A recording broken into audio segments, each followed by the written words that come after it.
Bonjour, on se retrouve pour les alcôves du Tanakh. Cette semaine, la paracha de Rehé.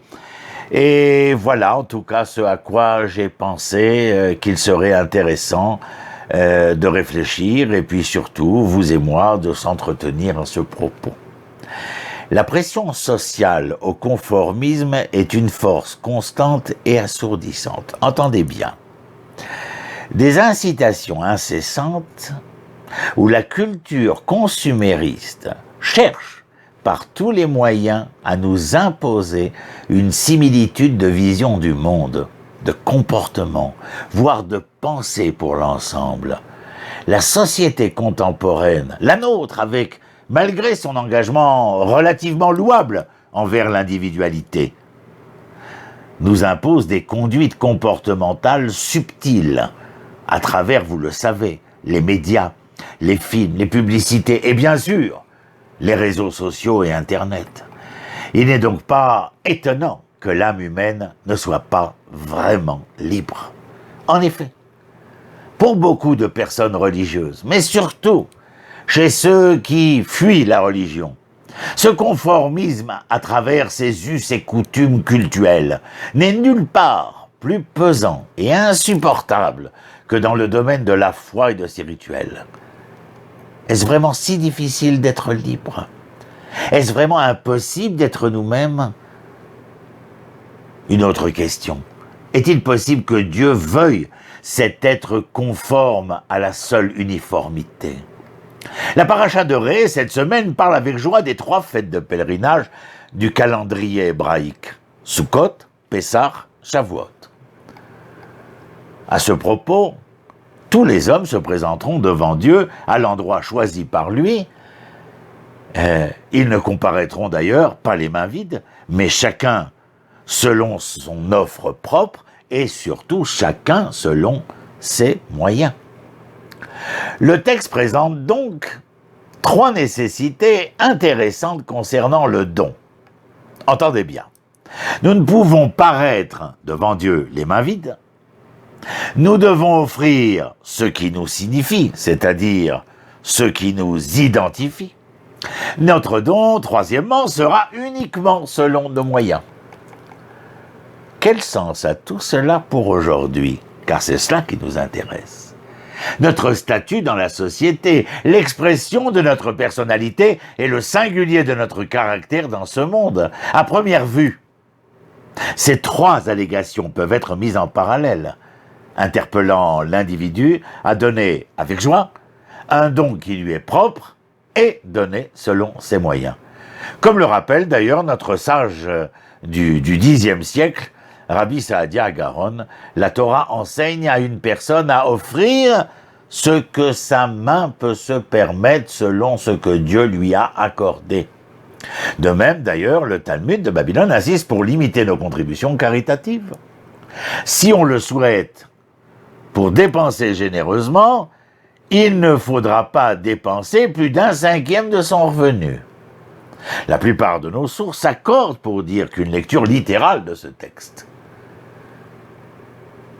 le texte de Parashat Rehé, bien entendu, a pour but de normaliser nos dons dévots et volontaires, de manière à ce qu'ils soient donnés dans la joie et dans la mesure de nos moyens financiers.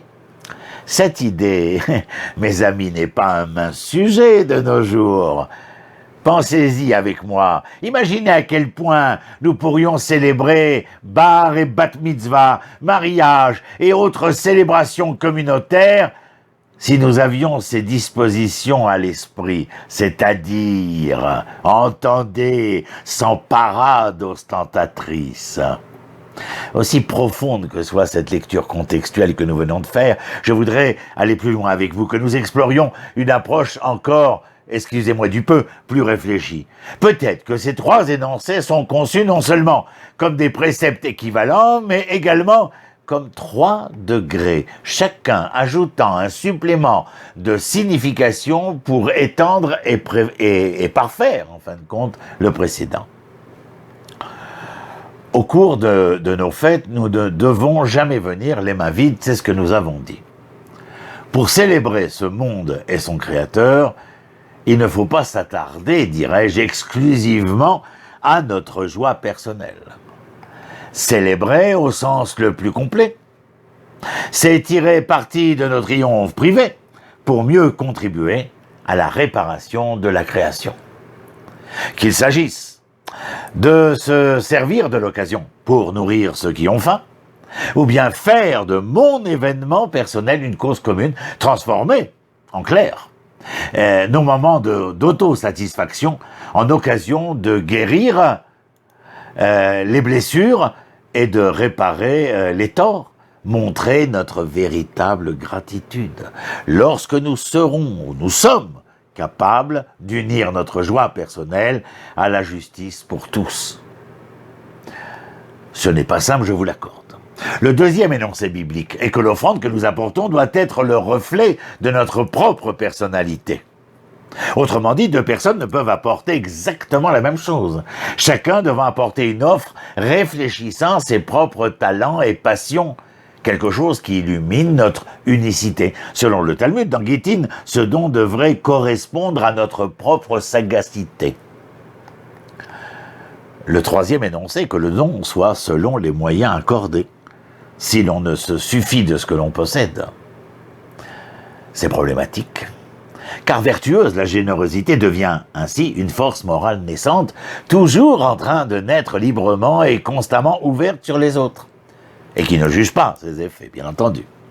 Elle est une ferme disposition créatrice qui domine tout sentiment en le démêlant, en le dirigeant à partir d'une volonté et d'un possible raisonnable. Dès lors, le généreux ne doit pas se croire généreux, il réalise simplement un acte de vertu en renonçant à lui-même pour pouvoir donner plus librement et toujours selon ses limites. Une simple donation vertueuse consiste à donner pour donner, sans plus ni moins, sans contrepartie et sans retour. Cette offrande anonyme et sans, et sans réserve élève chacun au-dessus de l'instinct de sa propre conservation et hors de tout jugement concernant l'ingratitude ou non du receveur. La Torah reconnaît ici que l'individualité humaine est le reflet de l'amour et de la bonté divine. La grandeur de Dieu ne se traduit certainement pas par une conformité anesthésiante, mais précisément par la diversité étonnante du caractère humain, des intérêts et des talents. Comme le diront nos saints, chaque homme est unique. Il fut créé pour proclamer la grandeur du Créateur. Lorsque des personnes frappent de nombreuses pièces du même sceau, elles se ressemblent donc toutes. Mais Dieu a frappé chaque être humain du sceau de la première personne, je. Ainsi, il n'y a pas deux créatures semblables.